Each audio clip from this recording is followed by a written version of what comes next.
make sure that you understand I'm not here representing the NRA. I'm not even a member. Okay? Secondly, I'd like to say that in your opening statements, you commented specifically on my testimony, saying that basically it had nothing to do with this issue. And I had to chuckle because then I noticed you had Mr. Brady up here, who was hit not with an assault weapon but with a .22 caliber revolver. So getting beyond that, I didn't grow up in a house with guns. I don't hunt. I personally abhor hunting. But I was given a gun by a friend when I was 21 to carry in my purse for self-defense, and I was taught how to use it. A couple of years ago, my parents and I went to a cafeteria in Texas on a bright sunny day. We weren't in a dark alley where we weren't supposed to be. And as you all know the story, this madman drove his truck through the window, and he began shooting.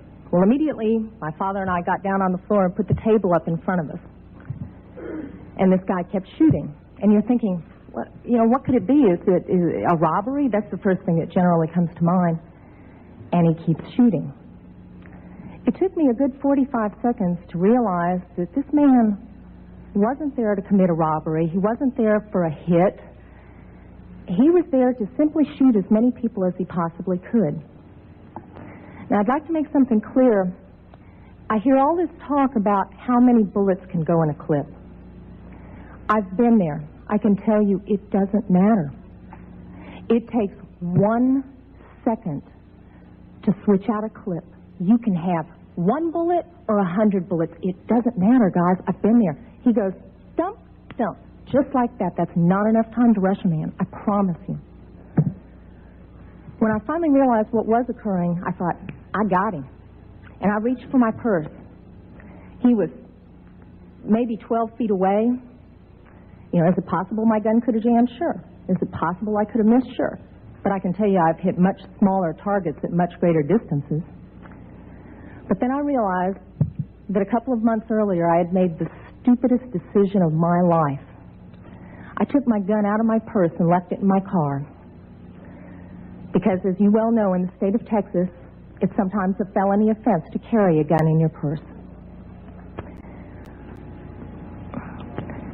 I can tell you that I'm not mad at the guy that did this. As he continued, it was obvious that he was a madman. My father, at that point, said, I've got to do something. I've got to do something. He's going to kill everybody in here, and he rushed the man. No way. This guy turned, shot him in the chest. He went down, was obviously mortally wounded. For whatever reason, that made the man change directions and go off to my left. Shortly thereafter, someone at the back of the restaurant broke out a window. When I saw what looked like an opportunity to escape, I turned around and I grabbed my mother by the shirt and I said, come on, we've got to run, we've got to get out of here. And then my feet grew wings and I was out the back window. As soon as I got out, I realized that my mother had not followed me out. And as I learned from the police officers, she had crawled over to where my father was and cradled him until the guy got back around to her, put the gun to her head. She looked up at him, put her head down, and he pulled the trigger. My parents had just had their 47th wedding anniversary. She wasn't going anywhere. As I mentioned, I'm not really mad at the guy that did this. And I'm certainly not mad at the guns that did this. They didn't walk in there by themselves and pull their own triggers. The guy that did it was a lunatic. That's like being mad at a rabid dog. I'm mad at my legislators for legislating me out of the right to protect myself and my family. I would much rather be sitting in jail with a felony offense on my head and have my parents alive. As far as these so-called assault weapons, you say that they don't have any defense use. You tell that to the guy that I saw on a videotape of the LA riots, standing up on his rooftop, protecting his property and his life from an entire mob with one of these so-called assault weapons. Tell me that he didn't have a legitimate self-defense use. Just one final statement.